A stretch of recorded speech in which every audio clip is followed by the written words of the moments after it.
Bonsoir à toutes et à tous, bienvenue dans ce nouveau journal d'information sur TV Vendée en ce jeudi 14 septembre. Au sommaire, la carte scolaire et la remise en question de fermeture de classe. 7 écoles vendéennes étaient concernées. Après un vote qui devait être définitif ce jeudi, le dossier a connu un nouveau rebondissement. La loco numérique à La Roche-sur-Yon a ouvert ses portes au grand public. Ateliers et conférences ont permis aux visiteurs de plonger dans le monde du digital. Et puis nous vous ferons découvrir le seul jardin public de Vendée classé jardin remarquable. Il s'agit du jardin médiéval situé à Bazoges-en-Paré.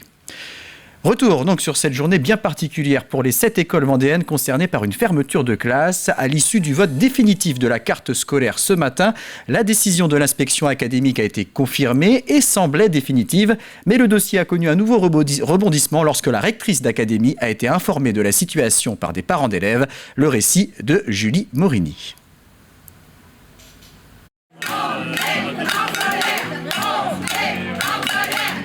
8h du matin, les parents et personnels des écoles de Venanceau, Essarts-en-Bocage et Saint-Laurent-sur-Sèvre sont mobilisés. Depuis une semaine, ils luttent contre les fermetures de classes dans leurs établissements respectifs. La carte scolaire définitive doit être adoptée dans la matinée. Les syndicats ont rendez-vous avec l'inspecteur académique adjoint, puisque la DAZEN actuelle quitte ses fonctions ce 15 septembre. La directrice académique est partie, donc aujourd'hui c'est le secrétaire général qui a la main. Et nous espérons qu'il ait la bonne main ce matin et qu'il n'entérine pas définitivement les décisions qui ont été proposées la semaine dernière. 1h30 plus tard, c'est déçu qu'ils sortent de la réunion. Pas de changement pour la carte scolaire. 7 établissements vendéens sont donc contraints de fermer une classe et de se séparer de son personnel. Du coup, les lignes n'ont pas du tout bougé. Il n'y a même pas eu de discussion possible de ce qu'on a entendu là sur le rapport final. Donc le sentiment il est le même qu'en arrivant, c'est qu'on est désolé, on n'a même pas la possibilité d'être écouté. Donc ça devient grave. Et au milieu de tout ça, il y a de l'humain. Mais le cortège ne compte pas baisser les bras. Nous allons nous rendre ensemble voir la rectrice de l'académie qui c'est un signe à proximité sur La Roche-sur-Yon et on espère qu'elle nous entendra. La rectrice était attendue à l'école Montjoie de La Roche-sur-Yon pour un tout autre sujet. Interpellée par des parents, son déplacement a pris une nouvelle tournure. Pour l'instant, on arrête les choses et on les regarde de près, je vous le garantis. Une salle de l'école a été réquisitionnée pendant près d'une heure pour examiner de plus près cette carte scolaire vendéenne. Donc, le tout va être retravaillé à la DSDEN, la délégation reçue à la DSDEN sur ces quelques cas qui sont arrivés un peu tard et par rapport à des certitudes qui avaient été données en juin. Retour à l'académie donc, avec l'espoir qu'un retournement de situation ait enfin lieu. Une dizaine de personnes, syndicats, représentants de parents d'élèves et directeurs d'établissements ont été reçus pendant 1h30. On attend. Rien de concret. Non. Rien de concret. Mais rien non plus de fermer définitivement. Le verdict est tombé peu avant 17h. Les classes de Venanceau et Essarts-en-Bocage resteront ouvertes. Celle de Saint-Laurent-sur-Sèvre ferme, mais obtient un moyen supplémentaire. Tous espèrent que la problématique d'une nouvelle carte scolaire début septembre ne se reproduira pas l'année prochaine. Une nouvelle fermeture du service des urgences. Elle concerne cette fois le centre hospitalier de Fontenay-le-Comte. L'accueil sera suspendu à partir de ce vendredi 8h30 jusqu'à samedi 8h30. Puis de samedi à 18h30 à dimanche 8h30. Il est demandé aux usagers d'appeler le 116 117 pour les soins non programmés et le 15 pour les urgences vitales. L'association CLCV 85, Consommation, Logement et Cadre de Vie, est allée à la rencontre des Lyonnais ce mercredi sur le parvis du pôle associatif de La Roche-sur-Yon. CLCV 85 est une association de défense des locataires et des consommateurs qui compte 3 salariés, une vingtaine de bénévoles et 250 adhérents.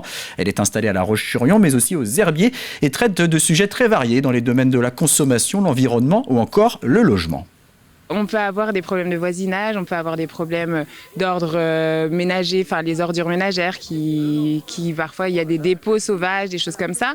Et puis ça peut être aussi au niveau des travaux.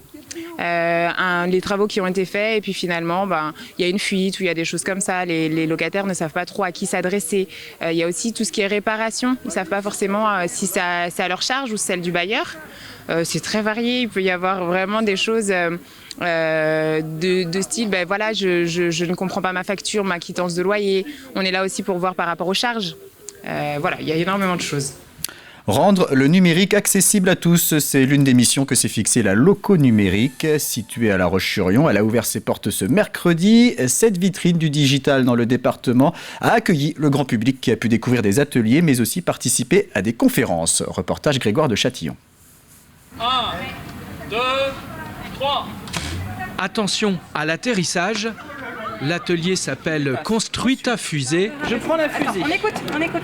Regarde, Claire. Je colle l'aileron. Juste à côté, un autre atelier, celui du stylo 3D. Je trouve que c'est pas très impressionnant parce que j'en avais déjà fait dans des stages.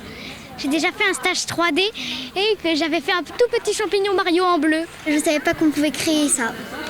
Tu crées quoi? On peut créer des lunettes, je sais pas moi, un bonhomme de neige, enfin plein de trucs. Et voilà le résultat pour des lunettes prêtes à porter.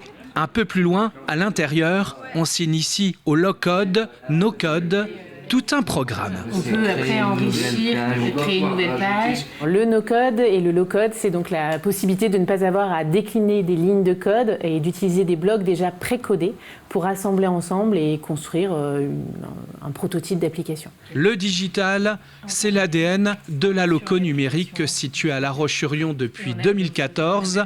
Cet espace de 1000 mètres carrés aujourd'hui accueille non seulement des entreprises, des coworkers, mais aussi des structures pour le grand public. On a des structures telles que le Lab Ouest, Planète Science, qui sont vraiment des associations orientées grand public et notamment auprès des enfants, qui font beaucoup d'actions auprès des enfants pour les familiariser et les sensibiliser à la technologie et aux sciences.